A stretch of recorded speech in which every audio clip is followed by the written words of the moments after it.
by now.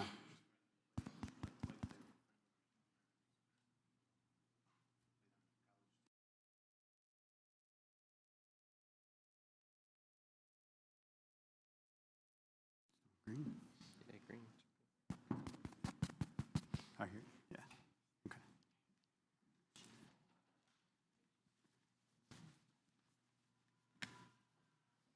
All right, good morning and welcome to class. It's my turn to teach class today, so we're going to continue to go with the Awake at Night series. I've got another lesson that I've got kind of bouncing around in my mind that I'm probably going to put down and work on here before too long, and we may break stride and do that, but not today. We're going to stick with the Awake at Night series that we've been working on, and today we're going to talk about cheerleaders and deacons and church secretaries, so not all together all at the same time. But I had an order. I was going to do the church secretary one first, but we're a couple minutes over. I think I've got enough to kind of time it out for it to be about right, so I think I'm going to switch and maybe do the cheerleaders and deacons one first. We might spend a little bit more time on that one, and then we'll come back to the church secretary. It's a little bit easier to cut short if I want to do that. So let me bump forward here. We'll go to it. Wrong direction.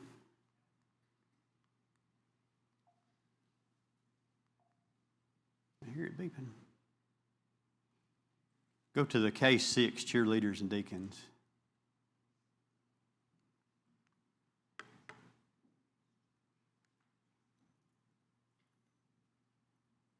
All right, here's the question, and if you're familiar with us doing this Awake at Night series, it's a question that's been sent in to an eldership for them to be able to answer to help another eldership that's trying to deal with the problem that they have at the congregation that they're at. And this particular one is case number 6 from the Awake at Night book, Cheerleaders and Deacons. So here's the question. We're about to appoint new deacons. Among the most respected candidates are 2 whose daughters are cheerleaders at a local high school and who dress immodestly while cheering. We have members who have brought this to our attention, and we are opposed to appointing these men to be deacons unless this is corrected. And then it says problem, like that's already a problem, but now there's another problem. It says problem, one of our current deacons' daughters is also a cheerleader. How do we proceed? So they've got a deacon that's already, or a man that's already a deacon that has a daughter that's on the high school cheerleading team, evidently. And then it came to light whenever these other 2 men's names were put forward. So there's a few things to notice about the question, and keep these in mind as we answer the question. Now here's the things to notice. It says that 2 men are among the most respected candidates, but we don't know for sure what that means. In the question, when it said these 2 men are among the most respected candidates, I would hope that that would mean that these men are men that hold the qualities of a deacon, and that's what they're thinking of. But in today's world, that may not be the case. It could be that the men are very social. It could mean that they're kind. It could mean that they're heavily involved in the congregation, while some of the qualifications could possibly be ignored, because that does happen sometimes. It's not unusual for men's names to be turned in for the consideration of deacon, with the qualifications not really considered as strongly as they should be, although somebody's paying attention because they brought it to the attention of the eldership that these guys had daughters that was on the cheerleading team.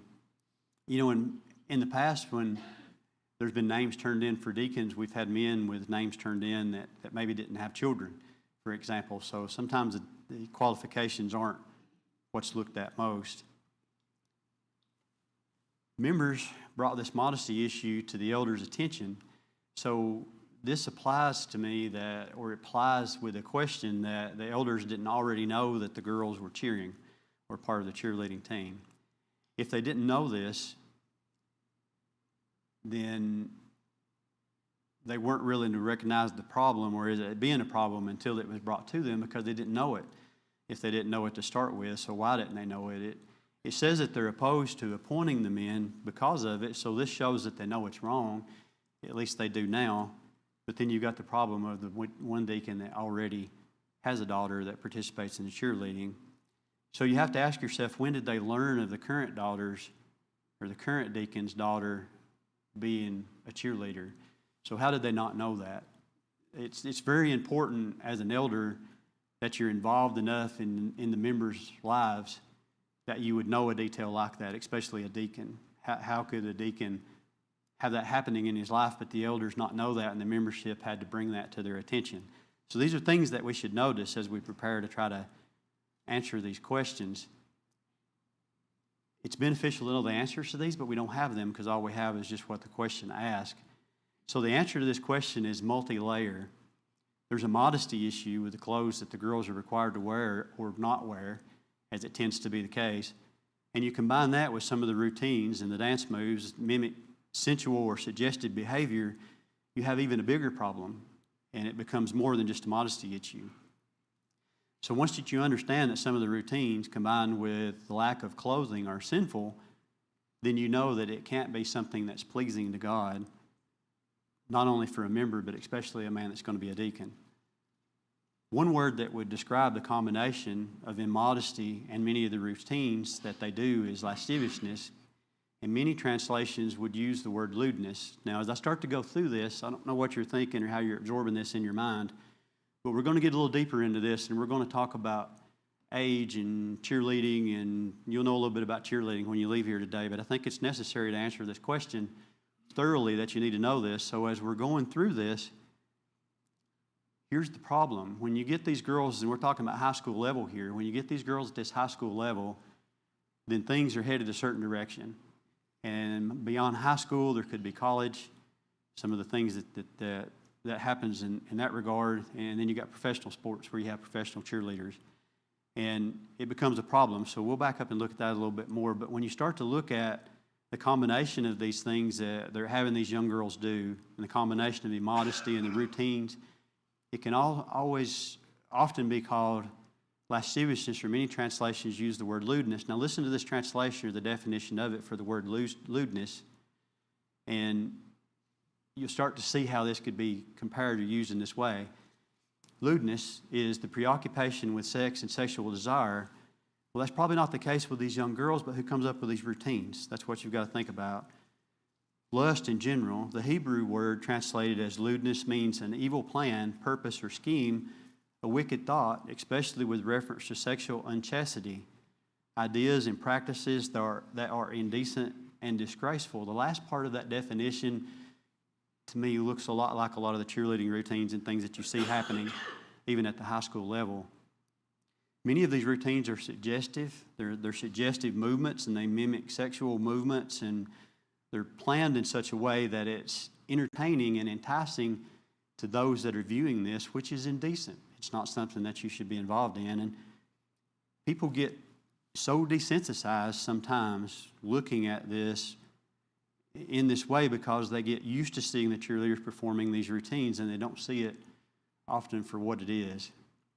Galatians 5:19-21 says this, starting in verse 19. That's Galatians 5. Let me bump to the next slide, go the right direction.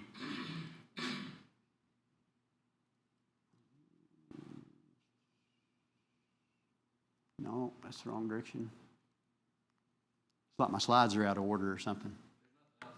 Nothing else after that? Okay, so I didn't put the Galatians up there, so we can bump back to that one. Just keep the question up there. I didn't remember that I didn't have a verses slide because I usually do, but this is the verses. Galatians chapter 5, verse 19-21, it says, "Now the works of the flesh are evident, which are adultery, fornication, uncleanliness, lewdness." So this lewdness is right there in the middle of this list of things. Verse 20 says, "Idolatry, sorcery, hatred, contentions, jealousies, outbursts of wrath, selfish ambitions, dissensions, heresies, envy, murders, drunkenness, revelries, and the like, of which I tell you beforehand, just as I also told you in times past, that those who practice such things will not inherit the kingdom of God."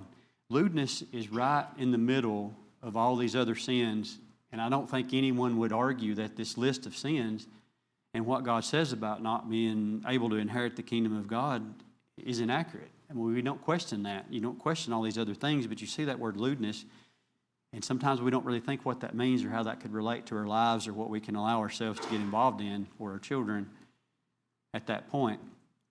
So lewdness is right in the middle of all this, and it's hard to deny. So I understand that not every cheer is lewd, but many of them are. And a lot of how bad they are would depend on the coaching program or the program that they're involved in. And if you're honest with yourself and you know that it's immodest and it often sexualizes these girls that participate in it, why would you let your daughter participate in that? Why would you let her do that?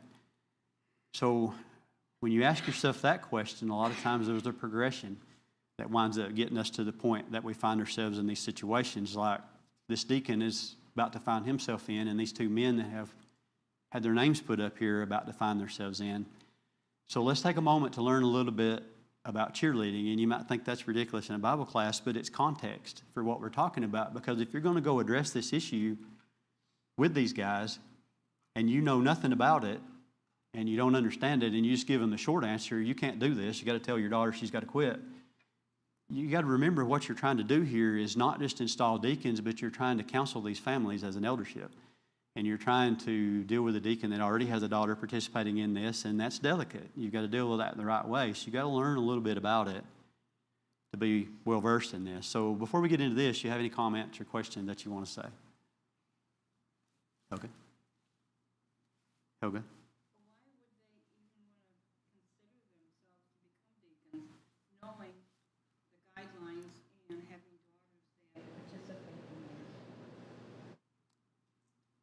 When we look at the cheerleading in general, that'll help answer that, but that's a good question.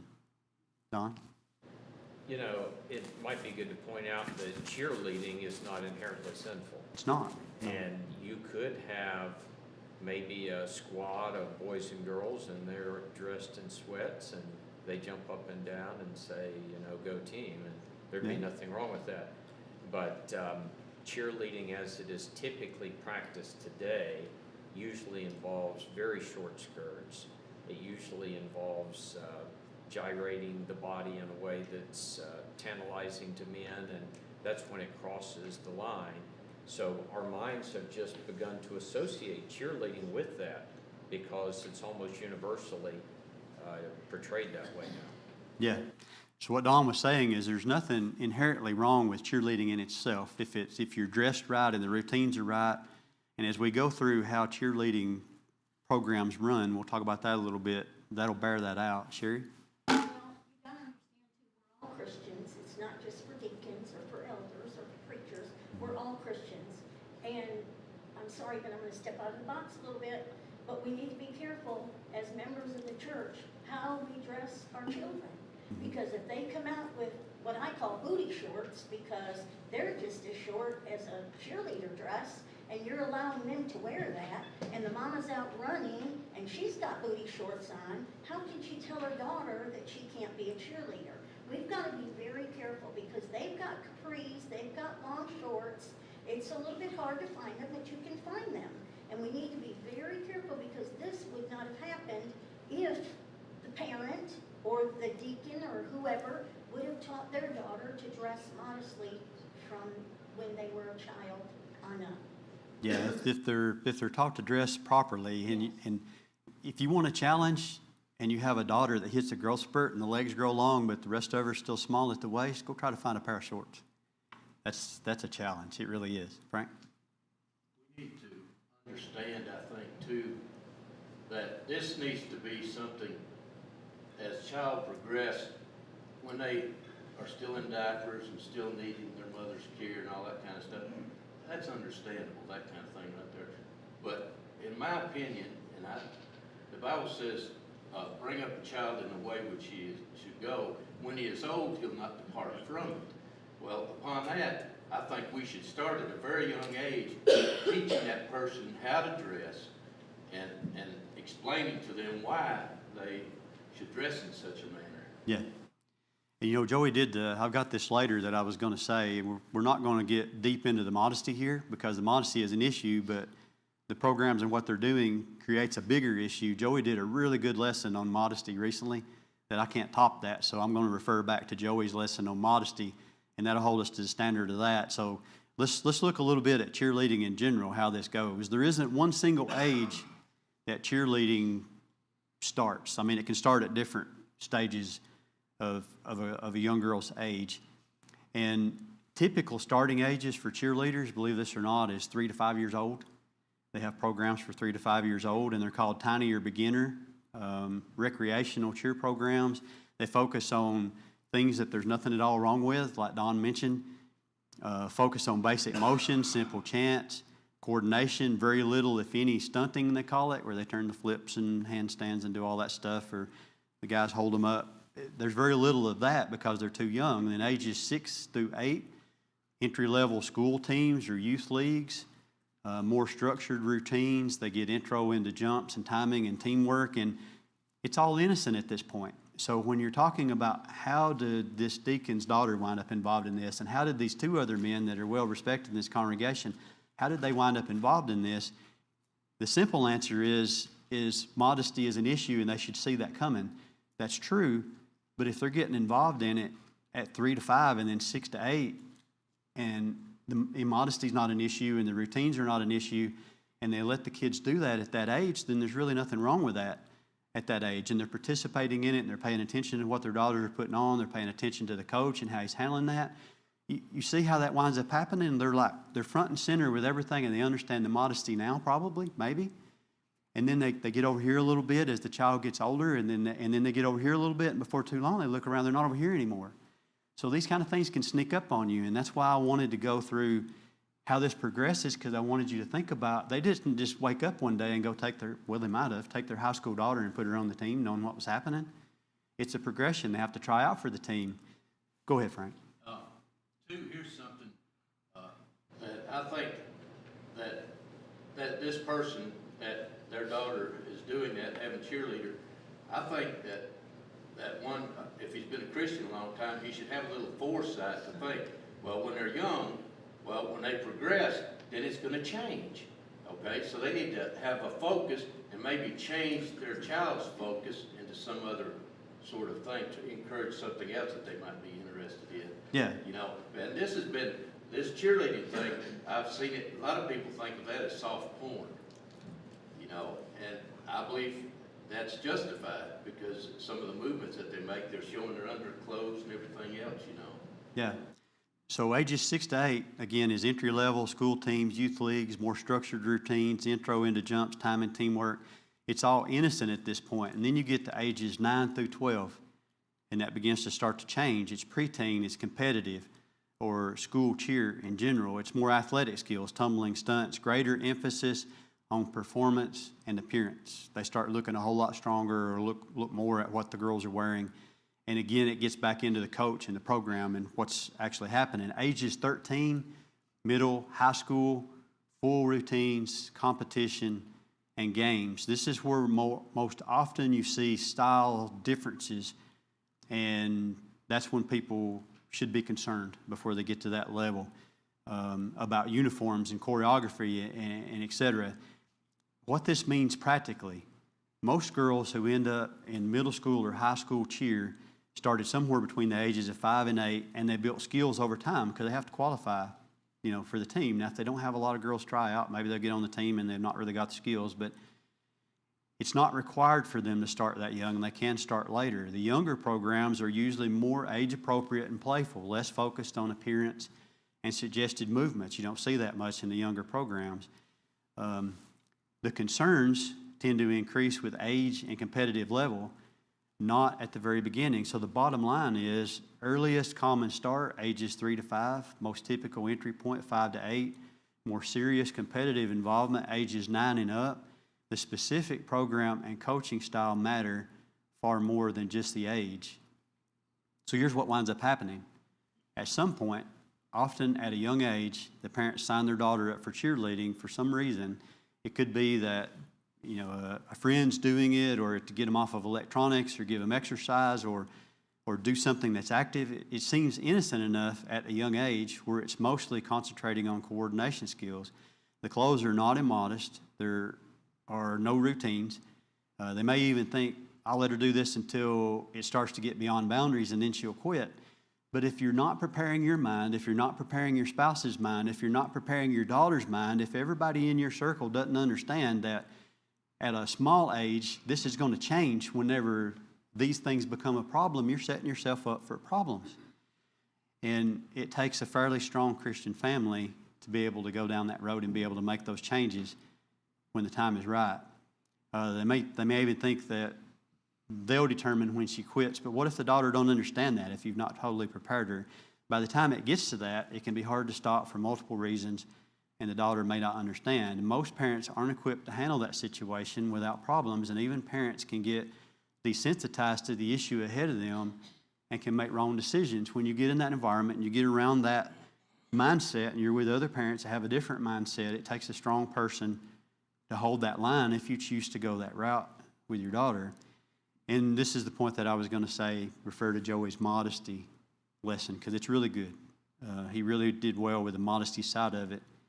So how do you deal, this is the real question, how do you deal with a current deacon and the problem of you having a deacon under the eldership that has a daughter that cheers in this program that is obviously one that is in modest dress, that has routines that are immoral in nature? How do you deal with that? So you've got that scenario besides these other two. At least some in the congregation know this is an issue if they know that they suggested that this other deacon has the same problem. People in the congregation pointed that out to the eldership. So some people in the congregation know that's a problem, which they know that the eldership is struggling with how they're vetting their deacons or letting people get to that point. So as an eldership, you've got a problem to clean up and to fix. Handling this incorrectly has the potential to send this congregation down a path that could weaken them for years to come. What do I mean by saying that? What does that mean? If this is not handled correctly, it could weaken that congregation for years to come.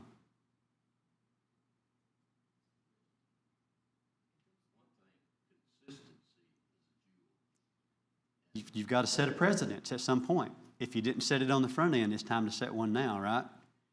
And if you just let it go, then you're saying this kind of thing doesn't bother this eldership. What else are you going to let go? How are you going to control other things? The consistency Frank mentioned has to kick in, and you've got to do it. Some things are harder than others. When you have to be consistent, you think, well, I didn't think of that when I set a precedent over here for this. Now we've got to hold the line on this. It kind of forces you into a spot. So you've got to be thinking ahead when you do this. I was thinking about they currently have a deacon who has a daughter who is a cheerleader, and I thought, how did they allow that him to be installed? But it's possible he was installed before she was a cheerleader, and then she became one. Mm-hmm. And at that moment, the elders should have dealt with that. They should have gone to him. They should have asked him about it and corrected the situation.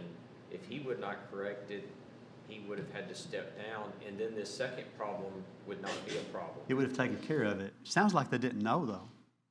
And, to the elders' defense, we can't know everything about all of you. If you're at a congregation where you've got the eldership that can cover it and manage it, we should know a lot about what's going on in your lives. It's not that we're going to catch everything on the front end, but you should know that it's happening before something like this comes up. And this can still happen. It can, but you have to deal with it then. The reality is there's 3 families at the congregation that are involved in an activity that could cause them to lose their souls. And how did the elders not know this till now? Well, I don't know the answer to that question, but they do know it now, and now they've got to deal with it in the right way. So here's the answer. The eldership must know the scriptures concerning this issue before they start any kind of approach to fix this. And not only do they have to know the scriptures on it, they have to be on the same page. If you go into a meeting where you're trying to discuss an issue like this, and part of the elders are not on the same page, it's going to become evident in the meeting. And when that gets figured out, then you've got real problems. So you've got to get on the same page before you handle this, and then you've got to sit down with them and you've got to handle it. The first thing they've got to do is call in the current deacon and his wife. And I say call in his wife with him because this is a family issue. She had to have been involved in the decision to let the daughter start cheering. It could have been her idea. I don't know. So if you leave her out and then you have the meeting with the deacon, then what you're doing is you're filtering what you're saying through him. And that's not fair to him and it's not fair to her. That's a situation where she needs to be able to hear it firsthand of what you talk about. And here's the way to approach it. The first thing you should do is apologize to them for not addressing the issue sooner. Like, this couldn't be happening if there was sound preaching that was preached on these type things, if there was sound Bible classes taught on these type things, if it happened anyway beyond that, then when you learn this, then you got to deal with it at that point. But apologize to them that it's not been dealt with sooner, but now you have to deal with that. and address the issue. Go over the verses explaining the eldership stance on the cheerleading and why it's an issue. And you explain that in however much detail it takes so that they understand what you're saying. And if this is new information and that it hasn't been preached and taught from the pulpit, if it's new information, then they're probably going to have to digest it. And they're probably going to have to go home and talk to their daughter. And there may be another meeting that has to happen. So I guess the reason I'm saying that is you don't necessarily expect that you go into that meeting and all of a sudden everything's fixed. Because it took a while to get to this point. You've got to take a little bit to get past this point, but it can't be an indefinite thing. You've got to set a time limit on when this can get figured out. And you need to adhere to that. And the eldership must be kind but firm, because God will hold them accountable if they turn a blind eye to something that's immoral in the congregation. It may be necessary for the deacon and his wife to digest this, but if they take too long to digest it, or if after they've done digesting it and then they come back to you and say they're not going to make their daughter stop cheering and they're going to continue the course, then you're faced with a decision. What would you need to do at that point if they refuse to change it? Can't continue to be a deacon. You've got to ask for his resignation, and then it becomes much more public. Like some of them already know, but then the whole congregation would know, because it could lead to the road of some type of church discipline if they don't go along with what you're saying.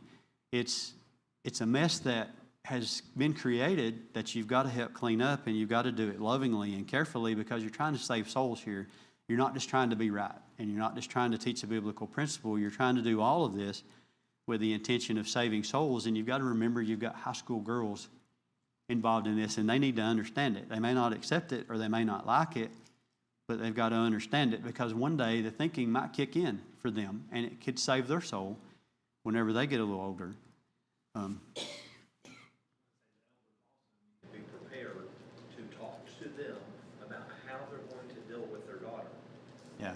This cheerleading is most commonly viewed by society, the world views it as an athletic thing. A lot of the college cheerleaders are there on scholarship. They get athletic scholarships from schools. Yeah. So that's what they're being told. That's what they think. And to suddenly say you've spent years working on this athletic skill and now you guys just quit, you could drive the daughter straight out of the church. Yeah. Particularly at this age. So that's got to be handled very carefully. It does. And elders need to be prepared to talk to the parents. That would be, about as that well. would be the litany for a whole bunch of sports, is gymnastics, figure skating, track and field, just to name a few. I mean, volleyball. Yeah, volleyball is like,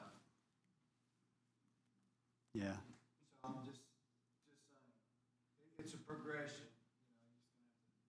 Yeah, and it really doesn't have to be that way, but that's the way it's become. And you even look back in Roman times, a lot of the athletes competed not clothed or clothed scantily.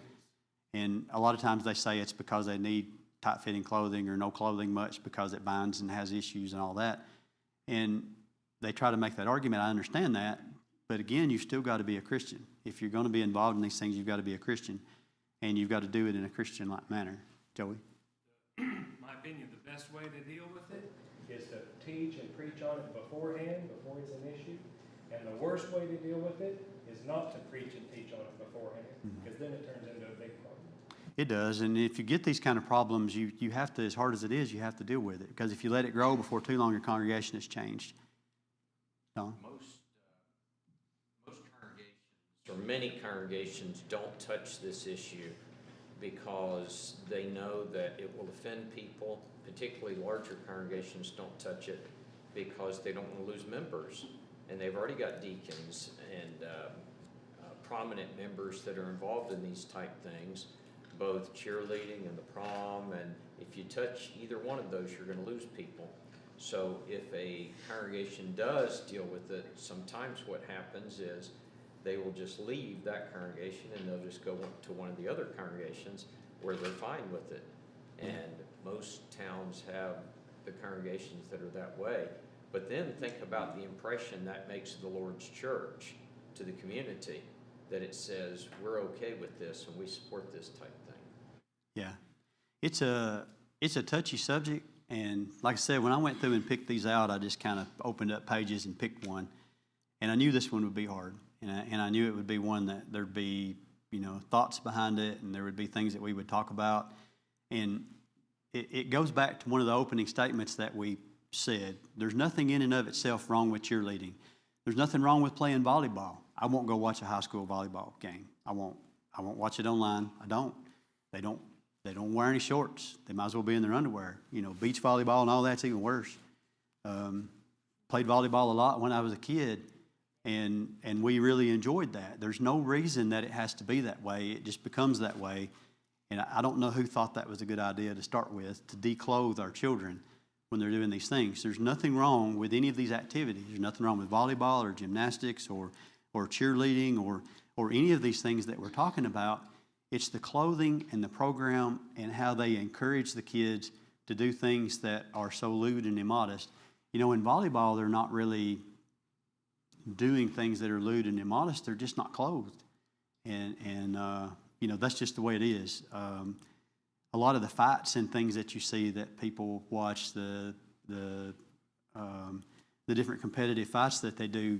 My dad and I used to watch boxing a lot whenever I was a kid. When I was younger, it was a big thing. It's advanced way past that, and it's martial arts and the more competitive MMA and all that. Well, a lot of them don't wear clothes, so you can't watch some of those bouts, where they fight. It's in our society in general, and to be a Christian and to be pure and keep your family pure and teach your kids properly, it's a challenge. Now, that doesn't mean that you've got to go hide in your house. You've just got to have these things set in place. Like when Hunter and I used to talk whenever he was a kid, and we would talk about things that had not been a problem yet. And I told him when he was a kid, I said, this is a lot like studying for a test that you haven't had to take yet, and you don't know if you'll have to. These are things that you need to know and have a grasp of, and you need to talk about ahead of time so you already understand what you're looking for about whatever topic it is. You study these things ahead of time, and you talk with your kids, and you give them basic principles and the whys of it. I've always been one that explains why about things. Sometimes people don't want to hear all the why. They just want to know the answer. But sometimes you give people the why, and they'll meditate on it, and they'll think on it. And kids are no different. And you need that relationship with your kid so you can have these conversations, and it can help you, because there's nothing wrong with any of these activities. It's how people go about it and the way they dress the kids and the things that they do with them. Any other comments? One thing about it is that each of us in the church are on differing levels, and it's always going to be this way, and it's growth pains, and these growth pains need to be handled discreetly as well as you can, and just like Joey said, it needs to be taught on. Those hard subjects need to be taught on for people can be educated as they're coming along. Well, the principle of if your brother has offended you, you go to your brother. And if that doesn't work out, then you take a witness or two with you, and then you talk. And if that doesn't work out, then you take the elders, and then it grows from there. There's steps to it. So the wisdom in that is not just dealing with us as individuals. The wisdom in that is that as an eldership, we should deal with it that way too. We should go to the individual that's having the struggle. And there's people in this congregation here that already knows this is happening. So they're going to be watching how you handle that. And that's going to, as they say, people don't pay attention to what you say, they pay attention to what you do. This is one of those one of those situations. One more thing. You kind of already said this, and that is that it is a problem that will grow if you don't address it early. If it's ignored, if you deal with it right now, maybe one family corrects the problem, maybe they get offended and correct it, maybe they get mad and leave and you lose a family. But if you say, well, we don't want to deal with that because it's uncomfortable, well, now you've got a family who has a cheerleading daughter and he's a deacon. And now you've got two of them, now you've got three of them. The church grows, and then maybe the elders say, we really need to deal with that. But we've got 7 deacons now who have daughters who are in cheerleading. If you start dealing with it at that point, it's going to just wreck and destroy the whole congregation. So you let something that would have been uncomfortable to deal with turn into something that is almost impossible to handle. Well, how it grows, you can't even think of all the ways that it would grow. Let's say you've got that issue and then folks don't think a lot about it. and it's become a normal thing, but then you have the youth group going to do some work around the grounds. We're not at worship, but they show up, and one of the girls that's on the cheerleading team is very modestly dressed. How do you deal with that? So how do you tell her, hey, you can't really wear that here? Well, why? Why is the church parking lot, is church parking lot more sacred than the ball field? I mean, how do you explain that to her? See how confusing that could be for a young girl, Jonathan? I think too, this kind of goes along with what Don said, is there's not really an option of not addressing it. If There's you're not. not taking a side on it. If you don't address it, you made the decision and you've taken a side. Yeah. Is we are going to accept it and we're okay with it. It's kind of like if you say, I'm not going to make a decision, I'm just going to keep quiet, you've made a decision. Like it's here, and it's your responsibility as an elder, in one way or the other, you've got to deal with it. And it all goes back to saving souls. The whole concept of the whole thing, this is about saving souls. It's just what it's about. And Really never, what's the point of teaching against it if you know what's going on and you're not going to address it? well, you can't really, because you can't teach against it if the congregation knows it's happening, because what good's that do? And before too long, you've lost your credibility. You've lost respect. You've lost people's will to want to follow you if you're wishy-washy about it. I understand the question, but what is causing the contention now if you already knew what was going on? Yeah. That's what I'm saying to these other parents. I mean, what's causing the contention now? So when I read that and it said problem, one of our current deacon's daughters is also a cheerleader. Well, there's problems all the way down through that. That's not the only problem. And it's just causing the whole problem to really kind of be borne out that you can see. Interesting questions that come in like this, and you've probably guessed it, the secretaries get a pass again. Yeah. All of this goes back to elders who are not doing their job. It does. And whenever you're looking at placing men in the eldership, two things I'm going to say, I guess, just off the top of my head. When you're looking at placing men in the eldership, that can be hard sometimes to figure out who's going to be chosen, and you're looking at the qualifications, and it can be a really, really hard thing to withstand someone and not let them be in the eldership if they don't meet one of the qualifications. And you think, well, that's a lesser one. Does it really matter? Well, it's there for a reason, and God's wisdom put it there, and that can be a hard thing. But it's a harder thing, a lot harder thing if you get a man in this position and then you find out he don't meet the qualifications. That becomes more difficult of how to deal with that, especially if he's headstrong and he wants to stay. So on the front end is better. I always deal with problems up front on the front end, and that'll make things easier for you in general. And it don't pile up on you. Any other comments? All right, next time will either be the other lesson that I started working on a little bit, or we'll finally get after the secretaries. I don't know which it'll be. All right. Tonight, I might mention tonight's going to be a little different. We advertised it for Joey having a sermon, but it's not going to be a sermon. We're going to do a budget presentation, and we're going to do a building presentation. So you guys tonight are finally going to get to see the building and see the drawings, and we're going to talk about all that. So it's going to be a service, and Don's going to open and explain to you how we're going to do the service and why that's a biblical approach. And so he's going to explain that as opening, and then Jonathan's going to talk about the budget, and I'm going to present the building, and we're going to try to shorten the song service some and leave enough time that you guys can ask some questions. So tonight will be an exciting night to get to show you guys what's coming. Thank you.